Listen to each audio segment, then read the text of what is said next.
Good morning, everyone. Today we will continue our chapter number 4, data handling with graphs. Now, what is a graph?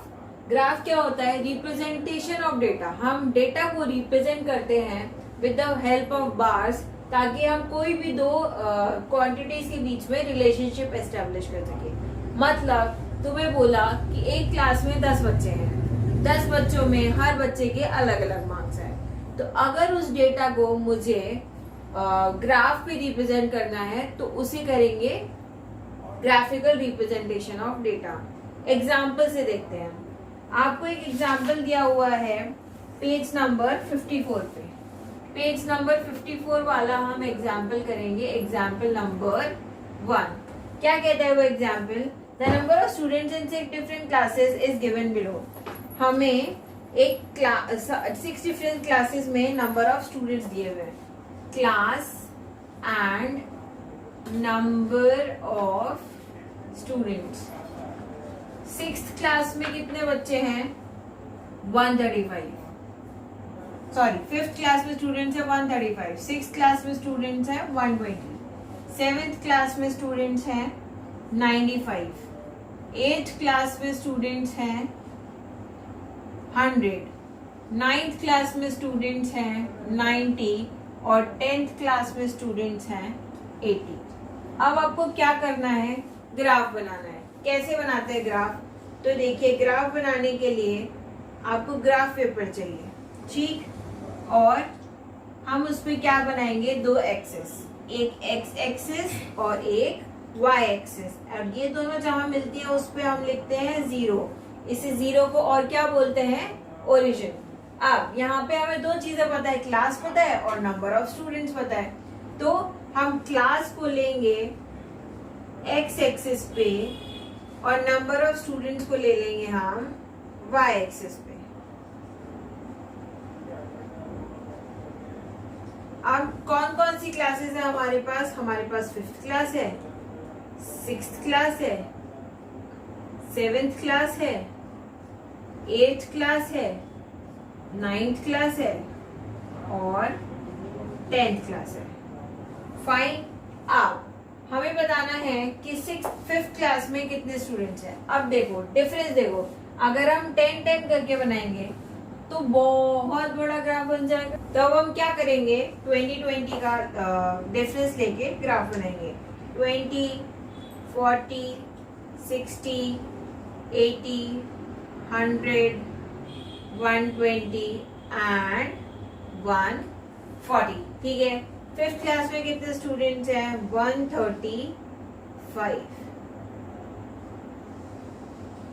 6th class में students हैं 120.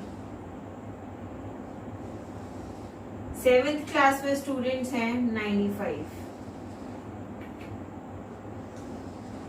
8th class में students हैं 100.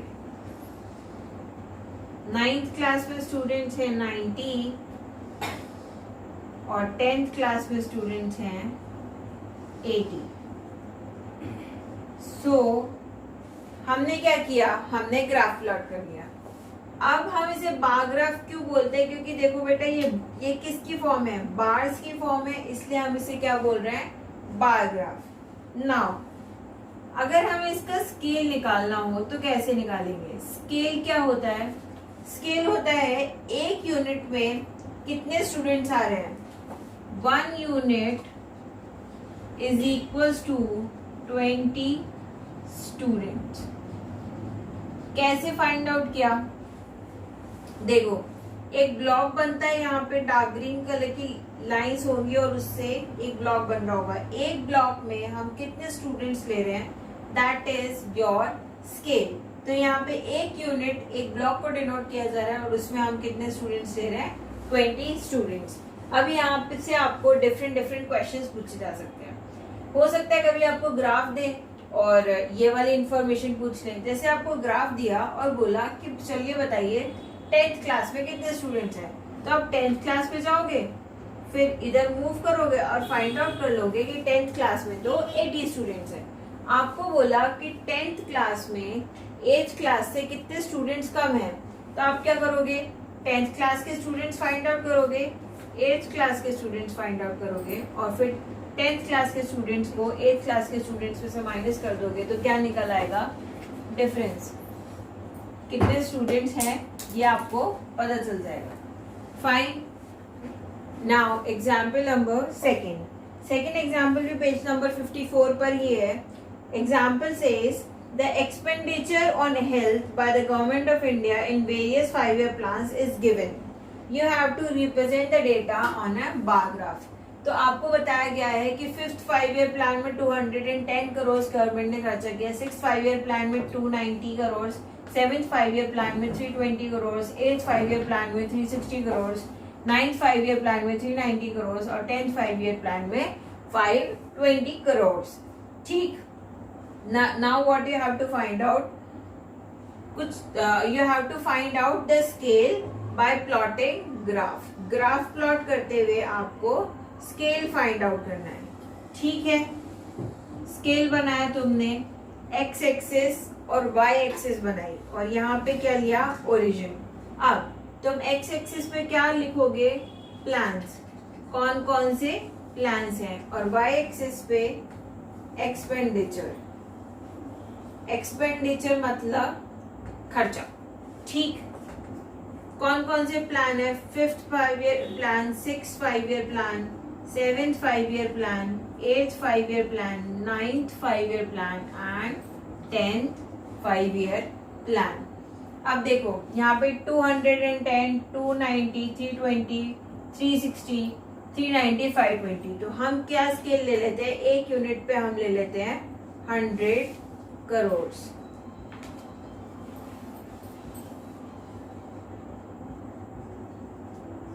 तो हमें expenditure किस में निकालना है? इन करोड़। फाइन। अब 5th 5-year प्लान में कितने करोड़ खर्चा हो रहा है? 210 करोड़। 6th 5-year प्लान में 290 करोड़। 7th 5-year प्लान में 320 करोड़। 8th 5-year प्लान में 360 करोड़। 9th 5-year प्लान में 390 crore and 10th 5-year plan में 520 करोड़। अब आपसे पूछा कि स्केल कैसे निकालोगे, तो कैसे निकालोगे स्केल? एक यूनिट पे तुम कितने करोड़ ले रहे हो? 100 crore. Fine. So this is how you will find out the scale of a given graph. किस चीज का ध्यान रखना है हर ग्राफ में? एक्स एक्सिस, वाई एक्सिस, ये ओरिजिन एक्सिस और यूनिट, ये आपको हर ग्राफ में लिखना ही पड़ेगा। Now next one is double bar graph. Double bar graph में क्या होता है? डबल बार ग्राफ में आपको दो इंफॉर्मेशन दी हुई होती है सेम चीज की और आपको उसे ग्राफ में प्लॉट करना होता है। जैसे पेज नंबर 56 का एग्जाम्पल नंबर 1 पढ़िए। The performance of a student in first term and second term is given to you in this tabular form. What you have to do? You have to make a double bar graph and then you have to answer the questions. अब graph बनाने की basic चीजें क्या क्या करेंगे हम? Y axis बनाएंगे, X axis बनाएंगे, ओरिजिन बनाएंगे, पता लगाएंगे कि हमें एक्स एक्सिस पे क्या लेना है। तो एक्स एक्सिस पे हम ले रहे हैं सब्जेक्ट्स, वाई एक्सिस पे हम क्या ले रहे हैं? मार्क्स। ठीक है। सब्जेक्ट कौन कौन से हैं? English, Hindi, maths, science and social science. और अब हमें मार्क्स डिनोट करने हैं। तो मार्क्स कैसे डिनोट करेंगे? हम 10 के डिफरेंस पे मार्क्स को डिनोट कर लेते हैं। मार्क्स है 10, 20, 30, 40, 50, 60, 70, 80, 90 एंड 100। ठीक है। अब क्या करना है? तुम्हें डबल बार ग्राफ बनाना है। डबल बार ग्राफ में क्या होता है? जैसे ये तुम्हारा लाइन है तो आधे में एक इंफॉर्मेशन होगी और दूसरे वाले में अलग इंफॉर्मेशन होगी। कैसे, अभी देखते हैं। जैसे इंग्लिश में फर्स्ट टर्म में बच्चे के कितने मार्क्स आए हैं, 67। तो देखो हाफ में आपको क्या प्लॉट करना है, 67, और उसके बाद नेक्स्ट टर्म में आया है 70, तो ये हो गया 70। अब ये मिला के बना एक कंप्लीट जो ब्लॉक है उसमें हम बनाएंगे, पर इसीलिए इसको हम क्या बोल रहे हैं, डबल बार ग्राफ। अब दूसरे वाले को आप शेड कर दो ताकि तुम्हें पता चले कि कौन सा फर्स्ट टर्म का है। जो सिंपल वाला है this is of first term, और जो शेडेड वाला है this is of second term.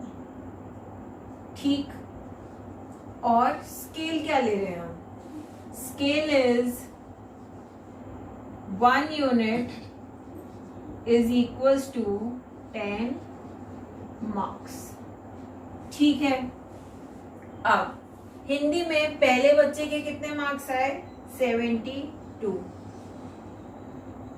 और उसके बाद कितने मार्क्स आए, 65। सेकेंड टर्म को शेडेड कीजिए। मैथ्स में फर्स्ट टर्म में आए बच्चे के 88 मार्क्स। फर्स्ट टर्म में कितने मार्क्स आए हैं, 88, और सेकेंड टर्म में कितने मार्क्स आए हैं, 90। 90 वाले को शेडेड कीजिए। देन साइंस, साइंस में फर्स्ट टर्म में आए हैं 81 मार्क्स, एंड सेकेंड टर्म में 85 मार्क्स। सेकेंड टर्म को शेड कर दीजिए। एंड देन लास्ट एसएसटी में फर्स्ट टर्म में आए हैं 73 मार्क्स, और सेकेंड टर्म में कितने आए हैं, 75 मार्क्स, और सेकेंड टर्म को हम क्या कर देंगे, वापस शेड कर देंगे, ताकि हम पता लगा सके कि कौन सा वाला बार किस एग्जाम को डिनोट कर रहा है। सेकेंड टर्म वाले को हमने क्या किया है, शेड किया है, अलग से डिनोट किया है। तो ऐसे बनाते हैं हम डबल बार ग्राफ। अब इसके क्वेश्चंस पढ़ लेते हैं। In which subject has the student improve his performance the most. कौन से सब्जेक्ट में स्टूडेंट ने परफॉर्मेंस इम्प्रूव की है।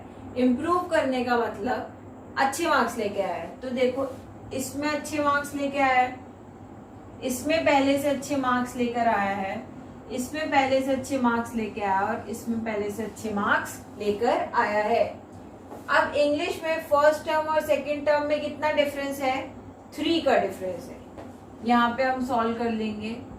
इंग्लिश में कितने का डिफरेंस है, 70 माइनस 67, 3 मार्क्स का डिफरेंस है। देन मैथ्स में कितने का डिफरेंस है, सेकेंड टर्म में आए 95, फर्स्ट टर्म में आए थे 88, तो 7 मार्क्स का डिफरेंस है। साइंस में पहले आए थे सेकेंड टर्म में 85, फर्स्ट टर्म में आए थे 81, तो 4 मार्क्स का डिफरेंस है।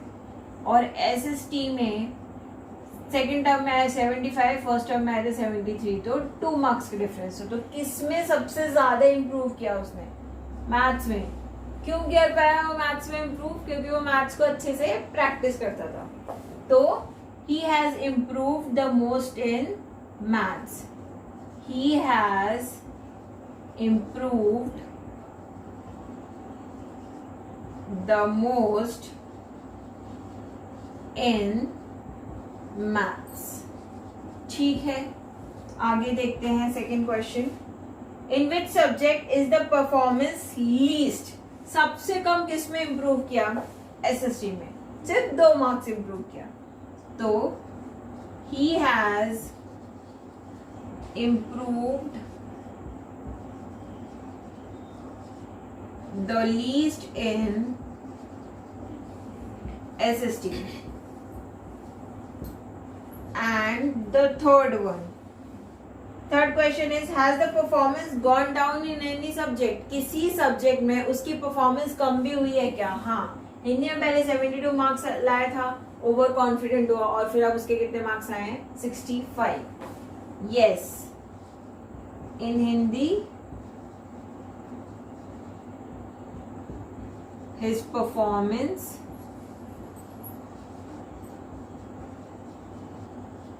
has gone down. ठीक, तो हमने क्या किया, पहले हमने टेबल बनाई, टेबल से देखकर हमने ग्राफ प्लॉट किया और हमने ग्राफ से क्वेश्चंस के आंसर्स को सॉल्व किया. अब आपको क्या करना है, इसका एग्जाम्पल है 2.